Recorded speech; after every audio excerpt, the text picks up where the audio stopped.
গত বছর মেয়ের জন্মদিনে চারটে ছোট্ট কেড়ো আঙুলের মতো মরু গোলাপ গিফট করেছিলাম। আর এবছরই যে এইভাবে তারা সাড়া দেবে ভাবতেও পারিনি। নমস্কার, ওয়াচ আগেইন উইথ পিয়ালি ব্লগে স্বাগত। ছাদে এসে একটু আধটু ফুল টুল না ফুটে থাকলে কিন্তু আমার মনটা ভারী খারাপ হয়ে যায়। আর এখন তো বাগান বিলাসের সম্ভার, সব মন খারাপ এক ঝটকায় উধাও করে দিতে এক্কেবারে প্রস্তুত। আমার কালেকশানে রয়েছে রানী কালারের এই থোকা বাগান বিলাস, হলুদ বাগান বিলাস, সাদাটে আবির, কমলা, আরও রয়েছে, তবে এখনও তারা চোখ মেলতে পারেনি।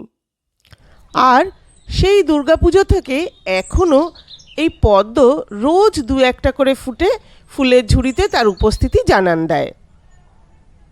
ছাদে এলেই সৃষ্টিকর্তার এই রং তুলির খেলা দেখতে দেখতে আমিও মাঝে মাঝে উদাস হয়ে যাই। যাই হোক, ভিডিওটি ভালো লাগলে লাইক, শেয়ার ও সাবস্ক্রাইব করতে ভুলবেন না।